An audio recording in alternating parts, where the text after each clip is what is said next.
আমাদের সাংসারিক জীবনে অশান্তির শেষ নাই। আমাদের সাংসারিক জীবনে আমরা অনেক কিছু করার পরেও দেখা যায় সংসারে শান্তি আসে না। কেন আসে না? কারণ আমরা যতগুলো ফর্মুলা আমরা ব্যবহার করি আমাদের সাংসারিক জীবনে, দেখা যাচ্ছে অন্যদের কাছ থেকে নিয়ে বা সামাজিকভাবে ওগুলো গ্রহণ করি, কিন্তু ওইটা পরবর্তীতে সমাজের কোনো দায় নেয় না।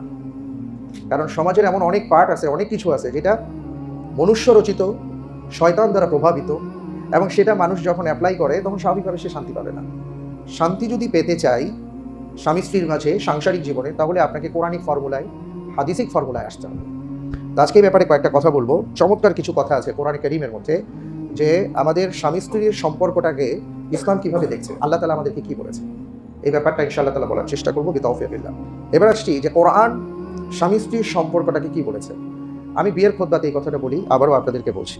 সেটা হলো, কোরআন স্বামী স্ত্রীকে একে অপরকে পরিচয় করিয়ে দিয়েছে খুব সুন্দর একটা শব্দের মাধ্যমে, লিবাস। কোরআন বলেছে, হুন্না লিবাসুল লাকুম ওয়া আনতুম লিবাসুল লাহুন্না, তোমরা একে অপরের পোশাক স্বরূপ। পোশাকের কথা আল্লাহ সুবহানাহু ওয়া তাআলা কেন বললেন স্বামী এবং স্ত্রীকে? খুব সহজ, যে একটা পোশাক হলো এমন এক বস্তু আমাদের জীবনে জড়িয়ে থাকে যে প্রতিটা মুহূর্ত পোশাক ছাড়া আমরা চিন্তা করতে পারি।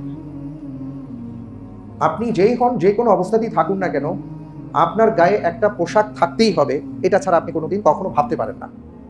কেন?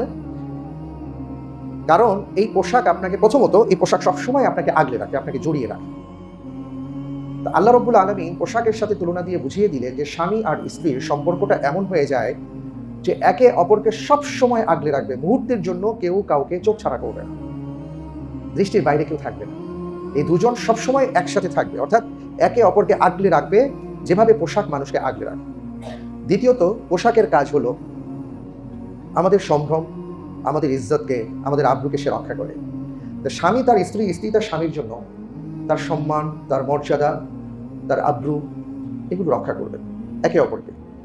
তৃতীয়ত, পোশাকের মাধ্যমে আমরা সমাজে দেখি যে পোশাক আমাদের আভিজাত্য বাড়ায়, আমাদেরকে অভিজাত করে।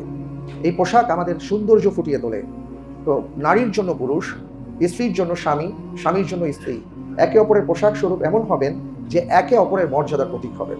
সুবহানাল্লাহি ওয়া বিহামদিহি। তাদের একে অপরের গায়রত থাকবে, ব্যক্তিত্ব থাকবে। তার দুনিয়া একদিকে থাকবে, তার স্ত্রী একদিকে থাকবে, তার স্বামী একদিকে থাকবে। অর্থাৎ স্বামী অথবা স্ত্রীর কোনো দিক থেকে যেন মর্যাদার কোনো হানি না হয়, সেদিকে তারা খেয়াল রাখবেন।